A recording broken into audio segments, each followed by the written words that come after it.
Today's guest on the Big Eye interview is a man that needs little introduction. Dr. Marc Faber is probably most well known as the man that predicted the 1987 Black Monday crash. He's a highly successful fund and investment manager and is the publisher of the acclaimed Gloom Boom and Doom report, a monthly newsletter that doesn't pull any punches and is a must-have for any serious investor. We discussed the global economic outlook, central banks, and Dr. Faber gave us his view of the ongoing GameStop short squeeze and the reality behind the RobinHood trading platform. Here's what Dr. Faber had to say. Marc, thank you very much for joining us today. It's a pleasure to have you on our show. My pleasure. Thank you. Okay, so let's go straight into talking about the markets. A hot topic at the moment is obviously being talked about is the GameStop saga. We've seen huge moves in GameStop, and as we know, for the most part, the moves are a result of a campaign led by users of Reddit's Wall Street Bets forum to squeeze the market. The retail investors that use the forum have, in large, traded through Robinhood's platform. Last week saw Robinhood restrict trading on GameStop shares in what is claimed is a response to clearinghouses requiring more capital from the platform. How do you see the current situation and how it's unfolding? Well, basically, I mean, we have markets, and obviously, the financial markets have become disproportionately large compared to the real economy. And the one manifestation of that is that frequently the futures trading is much larger than the cash trade, whether that is in stock or in commodity. And therefore, the market, the future trading, the option trading can have an influence on prices. And obviously, in the US, we have statistics about the size of the short position. So sometimes it can happen that the outstanding short position is in excess of the physical, of the actual outstanding shares or the traded share. And then it's possible to engineer a short squeeze. And this is what has happened in the case of GameStop. And as a result of that tough sword. But I wouldn't say that this is has a meaningful impact on the entire market. I'd say it's a symptom of irresponsible monetary policy, and it's also a symptom of what is wrong with the system, because Robinhood is a trading platform. Okay, they don't charge commission, so it's basically free to trade. But where they make money is that they sell order flow to companies like Citadel and other brokers. If you look at how trading occurs, to have the information of the order flow is a huge advantage, and a hedge fund that at the same time buys the order flow from a broker can actually front ride the individual investors. And I suspect that, yes, individuals squeeze the market higher, but then there were also some hedge funds that participated in the squeeze, and so the market went haywire. And after a while, obviously, the authorities stepped in, obviously, much too late. They should have done something already a year ago when it became evident that the order flow of these Robinhood type of trading platforms were sold to hedge funds so that they could front run the individuals. So it's a very complex situation. I don't think it will have a huge impact on the market, but it shows how corrupt the financial markets have become, or how corrupt they are, as was the case in the 19th century when there were lots of bear raids and full trade and so forth that benefited the inside. So who do you think are going to be the biggest winners out of this? Do you think that the retail investors involved have an opportunity to, by and large, become winners out of this, or do you think that the platforms and companies and the companies that are behind them, such as Citadel, um, are going to just win this in the end? Well, the question is who wins in a casino? If you understand. Now you have, say, on one evening, 10,000 people going into a casino, and one will come out and say, "I made a lot of money," and then the 9,999 that come out and all lost money. But the one, he will then write a book about how he made money and so forth.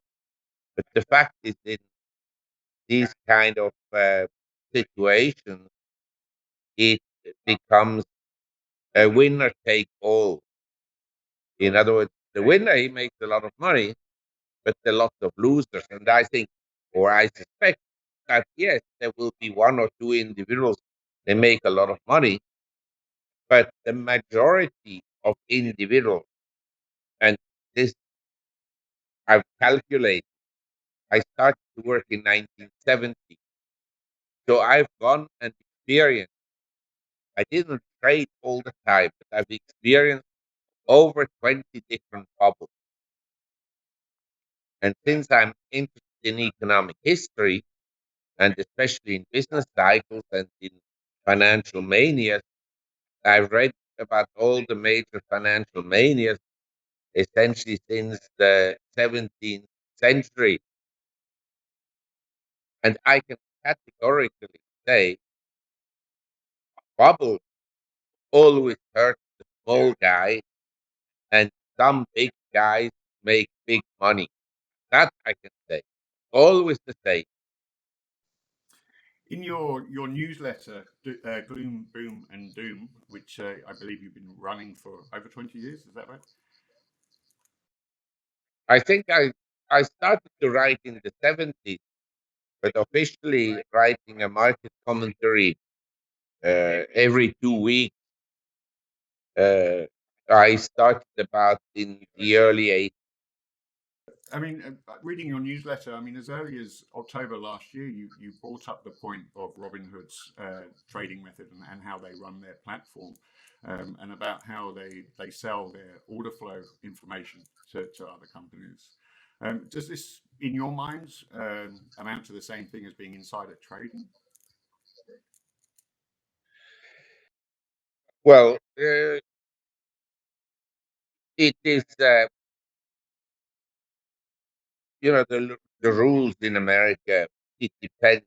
They apply maybe to you and not to someone else. So I would be very reluctant to give a clear interpretation. But clearly, I think that if you sell the order flow, there's something fishy about it. In other words, you have as a broker like Robinhood, you have a million people that trade in and out, and this information is then given to someone else, to Citadel or to another market maker, and he can then front run his order. You understand? He has a huge advantage, and I've seen this in my life repeatedly. Let me explain. I have many friends who work for banks and brokers in the trading department, and they did very well. They performed very well, and they made a lot of money for themselves. Then one day they said, "Okay, I'm such a smart trader, I can go on my own and I can keep all I make for myself, and I don't have to share with Goldman Sachs or with UBS or Deutsche Bank or whoever it is." And so they went on their own. The day they didn't see the order flow anymore, they started to lose money. It's a huge advantage to see the order flow. If you're at the trading desk and you see all the orders coming in and going out, I mean, you can trade around it. And I know this because I was myself involved in the brokerage business. We didn't take own positions in Hong Kong, but I knew people who wanted to buy some shares, and I knew if they started to buy, they would come back the next day or in a few days and buy some more because I knew based on the size of the money they managed that they wouldn't go just and take a $200,000 position. To make it meaningful, they had to take a $2 million position or $5 million position. You understand? So you, with this information, you have a huge advantage. So does that mean for retail investors that platforms such as Robinhood maybe are not quite as good value as they appear to be on the outside? I'm telling you, I don't think that the vast majority of people trading on Robinhood will make any money. It's a sad state to think, but uh, this is the reality. Most, and I repeat, since I was running a casino in Hong Kong at Drexel Burnham Lambert during the gold trading heyday of 1978 to 1980, we had lots of people that came in at night and watched the screen and traded gold 24 hours a day. They went home at 4 o'clock in the morning and they were back in the office, say 10 o'clock in the morning, trading round the clock. All of them, not one of them, made money in the long run. Not one. So if we look at the markets today, obviously we've just come out of 2020. Coronavirus has had a massive effect to people's lives, yet the prices of equities on a whole have continued to go up. In this kind of market, where do we see value for money? Yes, that's a good question, because the money printing has obviously created speculative excesses, and some sectors in the market are very highly priced. They're priced for perfection in the future and for a dream and for very optimistic assumptions. But they are, as a result of that, some markets that have been neglected. Now, one obvious market that was neglected but has come back in focus is over the last 200 years, we had urbanization. Okay, people moved to the cities. They wanted to be in a swinging area with pubs around them and fun and uh, uh, parties and so forth. As a result of coronavirus, a lot of people decided maybe it's better to live in the countryside somewhere. Now, as it happens, if you look at I guess you're based in Europe, if you look at Europe, properties in central London, Frankfurt, Munich, Amsterdam, Oslo, Zurich, Milan, Paris, and so forth, Madrid, they are all expensive. Prime locations in all these cities are very expensive. But an hour away in the countryside, properties are inexpensive, and 5 hours away by car, there are villages that have been abandoned. Y- You can go there and you can obtain a property essentially free of charge. And so I believe that there is going to be an increase in the prices of those properties that are uh, in remote locations. So that is an example of where properties were expensive, a market where a sector was expensive, center of cities, and the rest was inexpensive. And the same in the US stock market.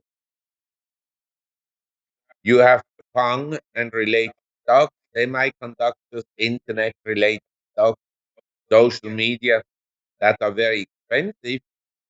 And then you have resource companies and oil stock, oil servicing companies, and banks that are relatively inexpensive. So a bubble always creates an anti-bubble. An anti-bubble are sectors that are relatively inexpensive compared to the bubble sector. The bubble is never all across the market or all across asset prices. Asset prices that are very high and others that were very low. Now, recently, everything has moved up. But I give you an example. Until 6 months ago, agricultural commodities were dirt cheap. Now, some of them have doubled and so forth. They're still relatively cheap, but they're no longer as cheap as they were before.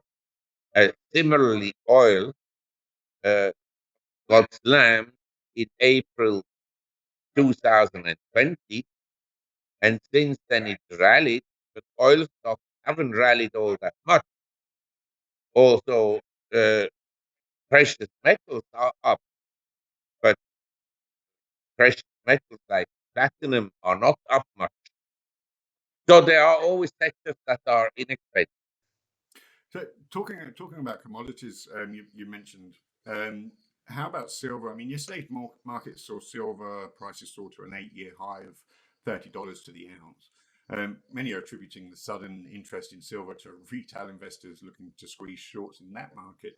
Um, with a user on Reddit suggesting last week that that is what they do in order to put a squeeze on the banks. Now, considering the contraction in the supply that we've seen in 2020, what's your view on the current situation and where do you see the price of silver going in the future? Well, I suppose the question is how much money are these really dumb central bankers going to print? How much more? And the answer to this is given their low level of intellect, their uh, incredible complacency about thinking that they know better than the marketplace knows. Their intervention is the nature to intervene into everything. And their arrogance on top of everything, of their ignorance, is also their arrogance. And given all these factors of these people that run the monetary authorities in the world, I'd say they're going to print and print and print. And as a result of that, as has happened in the last 40, 50 years, the purchasing power of money will continue to go down. In other words, if you hold cash, you will be able to buy less and less properties. You'll be able to buy less and less shares. You'll be able to buy less and less gold, silver, and Bitcoin, and so forth. Less and less baseball cards, and. You understand? This is an important point to consider. At the time I grew up in the 50s, what was safe was to put your money in a savings account or on deposit with the bank. I'm sorry to say this is no longer safe, but it's because of the central bank. So, I mean, given the fact that across the world interest rates are so low, um, I mean, what apart from pumping money into the markets, quantitative easing, what other options are there to central banks to manage the economy as it is? The point is they shouldn't manage the economy. That is the point. Uh, the attitude that you just expressed, how should they manage the economy? No, they shouldn't manage the economy. You want to go into a central planning economy? Then why don't you move to North Korea or to Myanmar? Or before, you should have lived in Russia, in Eastern Europe. Why did all the people want to move from Eastern Europe to Western Europe? Because conditions in Eastern Europe and in Russia were horrible economic. I've been there, I've seen it. That's why I don't understand that young people can wish to have the government do more, that they have more influence in the economy, that they, as you just said, manage the economy. No, they shouldn't manage. They should all retire without any pension funds. So, what are you going? It's a disgrace what they've done with the world. And if you look at what happened with GameStop and all these manipulations, that is a symptom of the poor uh, interventions by central banks. But you understand, if you print money, who benefits? The young people that have no money or the rich people that have already property, that own stock, that own bonds, that own gold, that own Bitcoin? The rich people benefit, not the poor. But of course, the government will tell you, we do this to save the people. I've never seen any government in the world in 5,000 years of history that did something for the poor people. Never ever. It's all propaganda. We'll do it for the poor. We'll have to go to war to protect you, and so forth and so on. But the young people have been brainwashed by the system so badly, they don't know what is true and untrue anymore. They think it's the central bank. This is exactly what you think. The central bank should manage the economy. No, they shouldn't manage the economy. So, okay, let's go onto the subject of young people. I mean, now young people who have never traded in the market before, if we look at equities, whether they're overvalued, I think we can probably agree that many are overvalued at the moment. Where should young people be putting their money? Those that have disposable income. I mean, if cash is probably not the best place to put it, equity.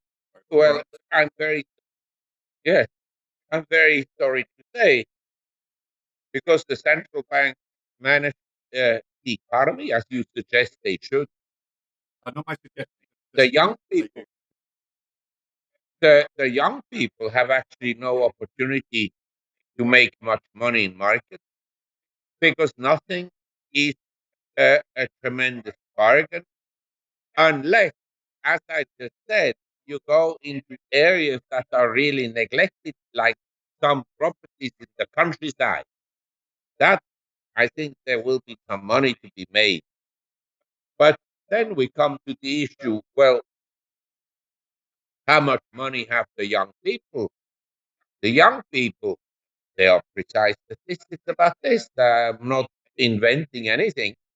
They earn less and they have less assets than their parents had when they were 35, period. But this you can again thank the central bank for that.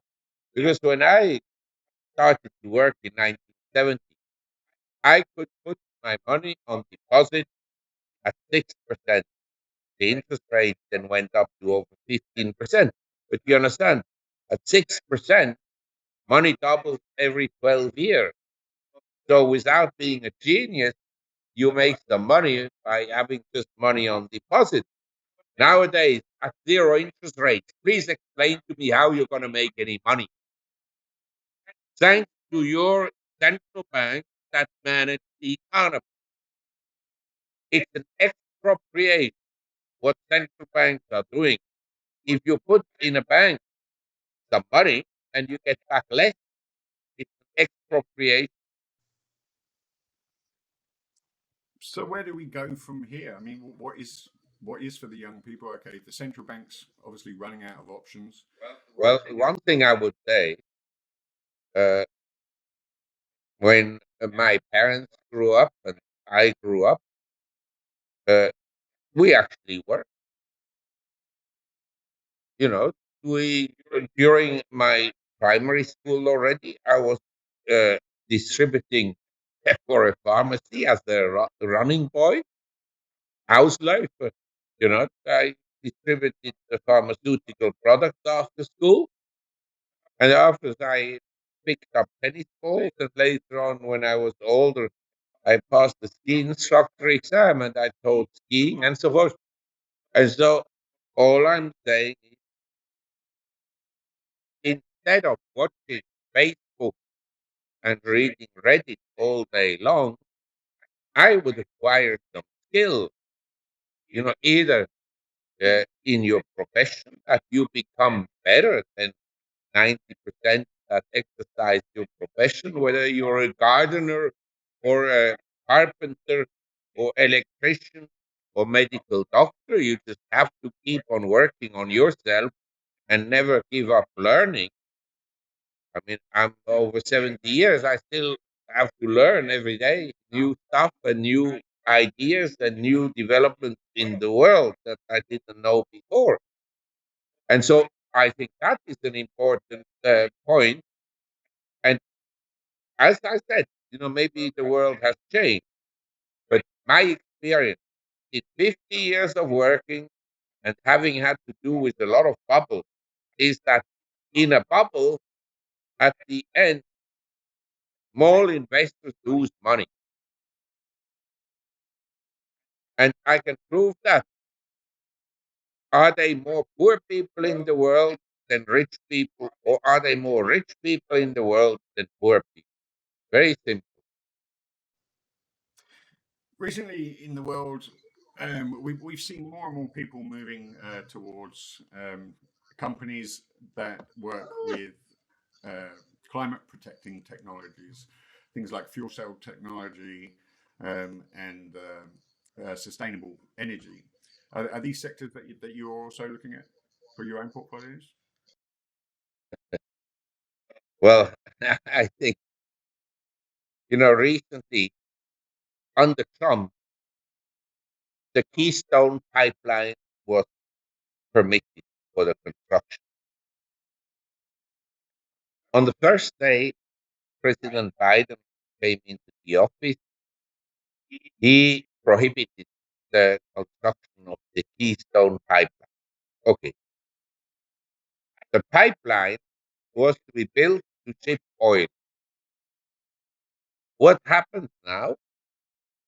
The oil is being shipped on Pacific Railroad, which is owned by Warren Buffett. Okay, so what do you think is cheaper, to ship oil in a pipeline or in train containers? What do you think? Yeah, of course, much cheaper. And the environmental damage of a pipeline nowadays almost zero unless someone blows it up and so forth. But he can also blow up a train, or a train can derail. But whether you ship oil from A to B on a pipeline or on a train, you're still shipping oil. And all these guys who tell me about battery, I want to see the environmental damage caused by the disposal of this battery. And by the way, uh, say you have an electricity grid. This power, the electricity has to be produced with something. In Switzerland, we produce most of it with hydroelectric power. In other words, we have the mountains, we have the snow melting, and we build dams that generate electricity. But in most countries, electricity is produced majority with coal, with natural gas, oil, and a little bit with solar power and windmill. To replace the coal and the natural gas and oil with windmills, you will have to build quite a few windmills. That I can tell you. And the windmills, they don't function all the time. In high wind, you can't let them run. And so uh, uh, I I love to see the day when California has only electricity cars with electric cars. Because that day will be the day when power shortages will be even worse than they are today. And in California, every year you read it about these power outages.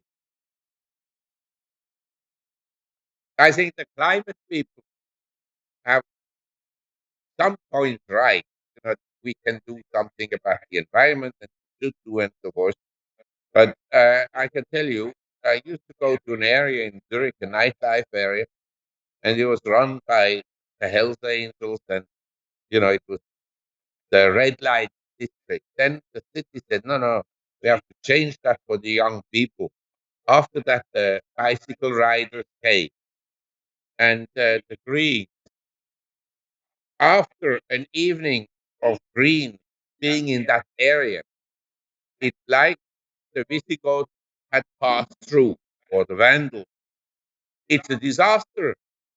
Uh, and on the street now they have to employ a whole department of the city to clean the roads in that area after Friday night and the Saturday night. If you say I'm green and I'm for energy conservation, then you shouldn't fly around in private planes. So, as an investor, though, I mean, how do you view the sector? I mean, do you think there are potential there, or you still? Well, I tell you what, I think oil stocks are cheap. I think coal stocks are very cheap. You will say, well, they damage the environment. Nowadays, you can burn coal. It doesn't. It's essentially clean. Also, oil, very clean. So you think the big oil companies, they have nothing to really worry about then about the with alternative energies? They have to worry because you know the government will brainwash the public in thinking that oil is terrible, and this and that. I just also like to say one thing: everything in economics and in life is also about how much does something cost. Can you afford it? Mark Faber, it's been fantastic to interview today. I really appreciate your time. I'm sorry I was a little bit late. I do appreciate your patience. No problem. No problem. Okay. Nice talking to you. Bye Bye bye. bye. Thank you. Bye bye.